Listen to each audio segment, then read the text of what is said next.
Vamos a iniciar de inmediato este reporte 360, enlazando en vivo, en directo con La Habana, Cuba. En este momento se realiza la presentación del informe sobre el impacto económico en la isla por el bloqueo de Estados Unidos. Escuchemos. La presentación que yo les voy a hacer es exactamente el mismo título de la resolución que desde hace 22 años, repito, 22 años, se viene aprobando sistemáticamente por la Asamblea General de las Naciones Unidas. Pero lo más interesante y grave es que ese fenómeno, ese bloqueo económico, comercial y financiero de los Estados Unidos contra Cuba se mantiene en su totalidad. Se mantiene en su totalidad a pesar de su tiempo de duración, a pesar de la condena de la comunidad internacional prácticamente en su conjunto. No solo se mantiene, sino que además se agrava, y además se mantiene y se agrava sin que exista la menor justificación política, ni ética, ni moral, ni económica para hacerlo. La semana pasada, el presidente Obama, presidente de los Estados Unidos de América, como hace cada año, prorrogó la ley de comercio contra el enemigo. Es una legislación, una medida de guerra invocada en el año 1917, en el momento en que Estados Unidos entra en la Primera Guerra Mundial para restringir el comercio con lo que denominaron estados enemigos. Y el 17 de enero de este año se firmó la Ley de Asignaciones Consolidadas correspondientes al año 2014, que reitera la prohibición del financiamiento de autoridad por parte de las autoridades bancarias de los Estados Unidos a varios países, incluyendo Cuba. ¿Por qué yo les menciono estos dos hechos?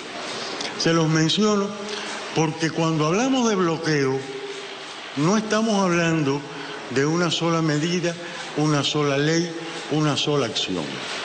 Estamos hablando de todo un entramado de medidas, de legislaciones, de disposiciones del gobierno de los Estados Unidos que a lo largo de los años han venido consolidando el bloqueo y lo han venido haciendo más férreo e insostenible. Ahora, como ustedes ven en la pancarta, el gobierno de los Estados Unidos mantiene la falacia de que Cuba es un Estado promotor del terrorismo internacional. Y esa falacia, la inclusión de Cuba en la lista de estados promotores del terrorismo que elabora el Departamento de Estado de los Estados Unidos cada año, no es más que un pretexto adicional para el mantenimiento del bloqueo, para el mantenimiento y para su agravación. Obviamente no es ningún secreto que jamás desde Cuba se ha organizado, ni financiado, ni preparado, ni ejecutado acto terrorista alguno contra los Estados Unidos. Por el contrario, Cuba sí ha sido, y las cifras de compañeros muertos, de compañeros incapacitados, así lo demuestra, víctima del terrorismo desde momentos muy tempranos del triunfo de la Revolución Cubana. Cuando el bloqueo se instaura, un buen señor llamado Lester Mallory, subsecretario asistente de Estado del gobierno de los Estados Unidos, elaboró un memorándum. Eso fue, si la memoria no me traiciona, en el año 1960. Y hoy, estamos en el 2014, hoy los objetivos que planteaba el señor Mallory en su memorándum para instaurar el bloqueo de los Estados Unidos contra Cuba siguen manteniéndose intactos. Son que el objetivo del bloqueo es para provocar el hambre, la desesperación y el derrocamiento del gobierno cubano. Fíjense bien en esa palabra, hambre, desesperación. En otras palabras, ¿alguien puede negar que esta acción para provocar el hambre y la desesperación no forme parte de aquellos actos que condena la Convención Internacional contra el Genocidio? ¿Alguien puede negar que lo que se persigue y lo que persiguió el señor Mallory, que sigue vigente, fue genocidio contra el pueblo cubano? Y en virtud de esa legislación, de esas legislaciones, Cuba no puede exportar o importar libremente de Estados Unidos. Cuba no puede utilizar el dólar de los Estados Unidos en sus transacciones internacionales. Cuba no puede tener acceso a créditos por parte de instituciones bancarias y financieras norteamericanas o sus filiales. Y además, como impuso la ley Torricelli, todo barco que toque puerto cubano solo puede ingresar en puerto de los Estados Unidos 180 días después. En otras palabras, durante medio año tiene prohibido el ingreso a puertos norteamericanos. Todo esto ha provocado a lo largo de los años que haya una afectación brutal para la economía y para la sociedad cubana.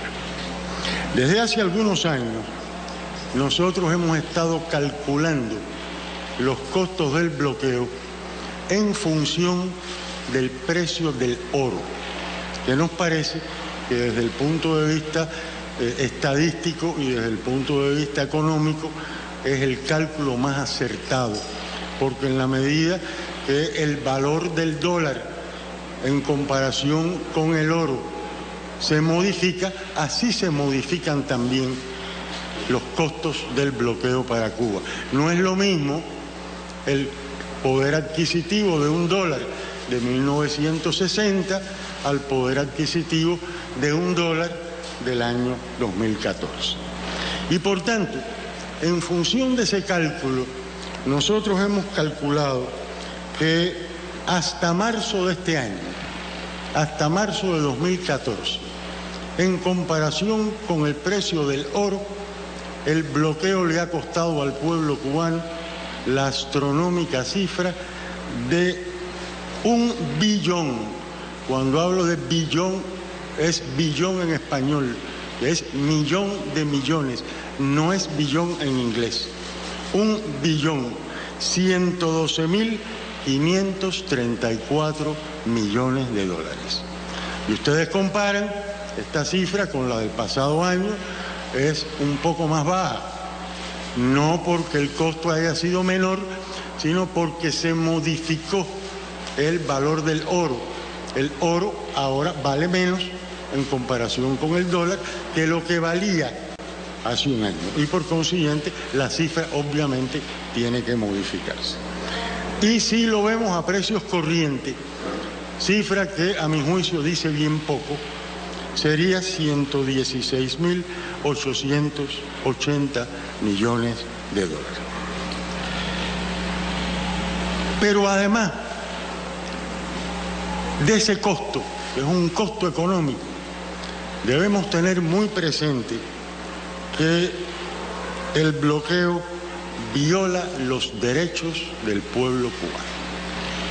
Y nosotros somos del criterio de que no hay y no ha habido en el mundo violación de los derechos humanos de todo un pueblo más aterradora y vil que el bloqueo que lleva adelante el gobierno de los Estados Unidos contra Cuba desde hace 55 años. Óiganme, y ustedes, los cubanos que son de aquí, los corresponsales extranjeros que viven aquí, estoy convencido de que se percatan de que no hay un solo ámbito de la vida diaria del cubano que no esté exento de la acción destructiva y desestabilizadora que impone el bloqueo contra nuestro pueblo. Les voy a dar algunos ejemplos, estos son ejemplos nada más. Fíjense, ustedes tendrán al salir un ejemplar de este librito. Este librito es el informe que Cuba le presenta este año al secretario general de las Naciones Unidas. Y lo tendrán en español, inglés y francés, porque están los tres idiomas incluidos en este volumen. Y en este volumen ustedes verán ejemplos claros y precisos de cómo el bloqueo afecta a los más diversos sectores de la sociedad cubana. Y no estamos hablando solo de sectores de la economía, estamos hablando de algo que es mucho más serio, cómo afecta a sectores de la población, cómo afecta a servicios básicos de los que se brindan a la población y que constituyen una característica del sistema cubano. Brindar servicios básicos, gratuitos, universales a la población de este país, como ustedes pueden ver en esta escuela de enseñanza especial. Ejemplo de ello, ahí lo ven en pantalla.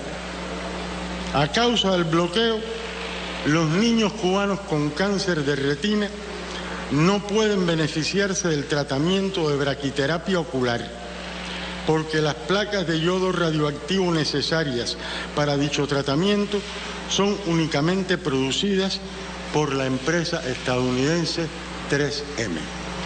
Ejemplo en el sector de la salud. Hay muchísimos otros. Educación. Estamos en una escuela de educación especial. Bueno, pues el bloqueo dificulta el acceso a insumos y tecnologías nuevas de máquinas, herramientas e instrumentos de los 982 talleres docentes de educación especial. Tal situación afecta a más de 22.872 estudiantes con necesidades educativas especiales. Repito, estamos en una escuela de educación especial. Desarrollo económico, turismo.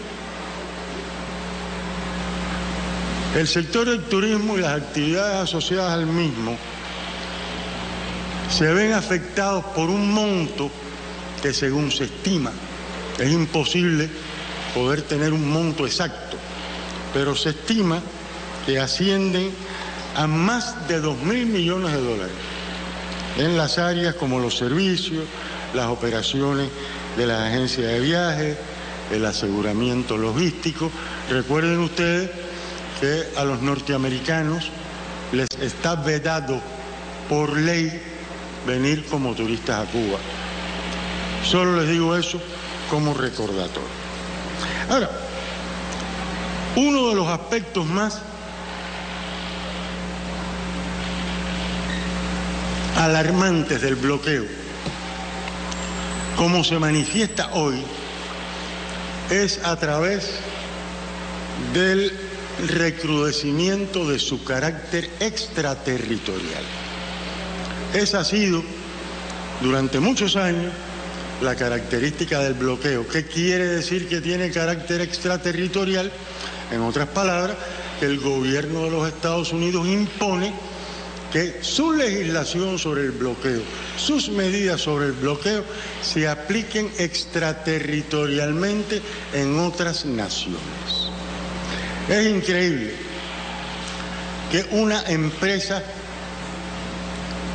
en Australia, para poner un caso hipotético, una empresa de capital norteamericano pero que radica en Australia, que tiene que regirse por las leyes australianas, no pueda mantener relaciones económicas con Cuba porque su casa matriz en Estados Unidos se lo impone, le impone que no puede mantener relaciones con Cuba. Entonces, ¿dónde queda la legislación del país donde esa empresa está ubicada, ¿dónde queda? Queda simplemente sometida, y la palabra sometida quiero subrayarla, a la legislación de un tercero, o sea, la legislación de un Estado que no es donde esa empresa está radicada. Esa es la extraterritorialidad. Cada día vemos cómo esa extraterritorialidad, en el caso del bloqueo, es más férrea, más intensa, se amplía, se agrava. Y lo peor del caso es que se ha convertido ya en una verdadera guerra financiera contra Cuba, en una persecución financiera por parte de la OFAC, la Oficina para el Control de Activos Cubanos del Departamento del Tesoro de los Estados Unidos.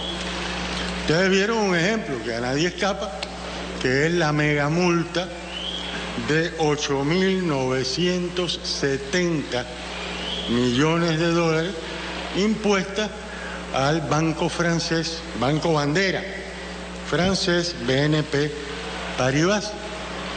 No es un hecho aislado y es parte del acoso financiero contra Cuba. Esa multa fue impuesta por realizar transacciones financieras con Cuba y con otros países.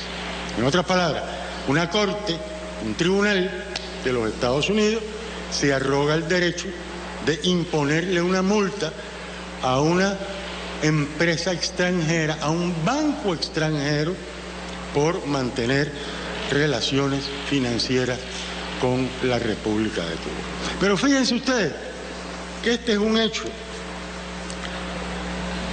que se ha convertido ya a lo largo de estos últimos años en un instrumento de política exterior del gobierno de los Estados Unidos.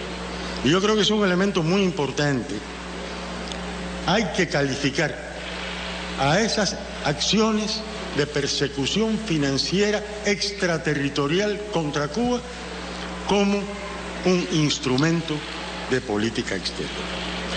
Desde el 2010 hasta ahora, 4 años, nosotros hemos registrado, no dudo que se nos haya escapado alguna, pero hemos registrado 130 acciones de carácter extraterritorial y 81 de ellas se produjeron en el ámbito financiero. Y fíjense, desde el 2004 hasta acá, las multas impuestas por el gobierno de los Estados Unidos a entidades por mantener relaciones con Cuba ascienden a la astronómica cifra de 11.500 millones de dólares.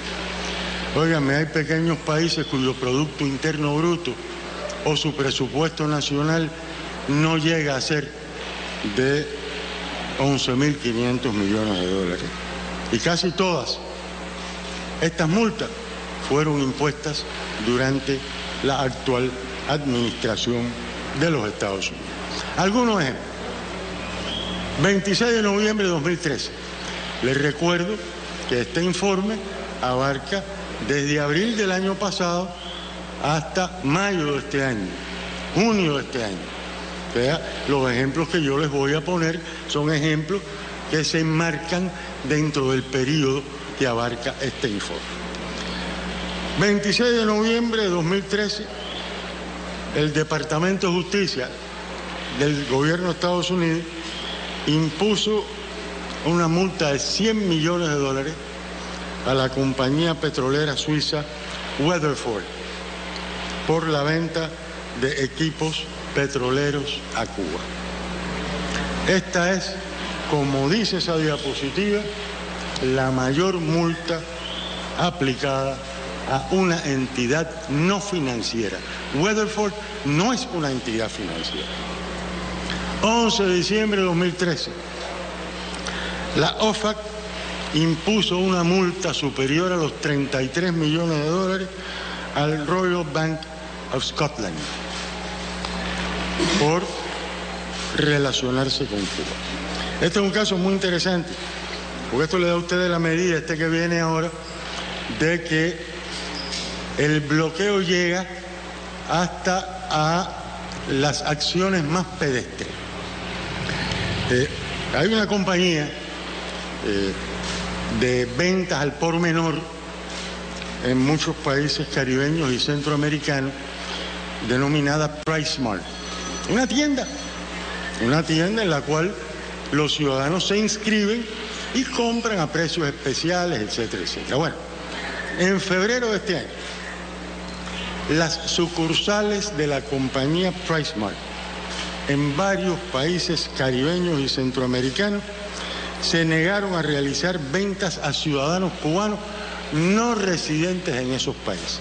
Léase, funcionarios de las embajadas cubanas, cooperantes cubanos, etcétera, etcétera, que no son residentes en esos países, son residentes en Cuba. Y las gerencias de PriceSmart invocaron la legislación estadounidense para ejercer esa prohibición. PriceSmart está ubicada en un país centroamericano o en un país caribeño. ¿Cómo es posible que en vez de regirse por la legislación de ese país donde está ubicada, se rija por la legislación de otro país? Mire, la extraterritorialidad, cómo opera la extraterritorialidad de que yo les hablaba hace unos minutos. Claro, en este caso hubo una fuerte reacción. Hubo reacción de la opinión pública, hubo reacción y rechazo de los movimientos sociales, hubo rechazo de los gobiernos. En la 17 reunión de ministros de Relaciones Exteriores de CARICOM se trató el tema, lo trataron los ministros de Relaciones Exteriores de los países del Caribe con toda dignidad. Consideraron que era insostenible que fueran a imponer en sus países legislaciones extranjeras. Y PriceSmart se vio obligada a retirar su decisión. En otras palabras, cuando hay firmeza, cuando no se permite la extraterritorialidad, y este es un ejemplo, aquellos que aplican la extraterritorialidad no tienen más remedio que retirarse. El bloqueo hoy es rechazado por un número creciente de personas, organizaciones, instituciones dentro de los Estados Unidos. Aquí ustedes tienen un capítulo en el informe, el capítulo 4.1, que se denomina Oposición Interna en la Sociedad Norteamericana, donde hay, yo no sé, entre 20 y 30 ejemplos de cómo la sociedad norteamericana hoy, y cuando hablamos de sociedad norteamericana, estamos hablando de científicos, religiosos, personalidades de gobierno, personalidades de los negocios, personalidades de la finanza. Ustedes verán aquí en estos ejemplos la tremenda oposición a las medidas de bloqueo contra Cuba y un reclamo para un cambio, la palabrita, para un cambio de la política norteamericana hacia nuestro país. Pero no solo dentro de Estados Unidos, internacionalmente esa oposición, ese rechazo cada vez es más fuerte y más enérgico. La 13 Cumbre Iberoamericana en octubre de 2013 adoptó un comunicado especial sobre este tema.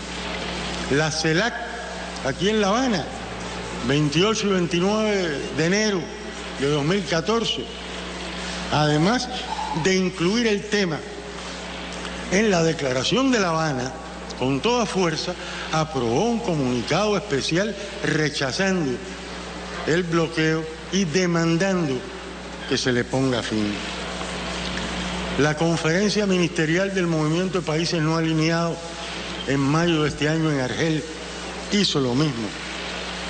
Aprobó una declaración especial sobre el tema.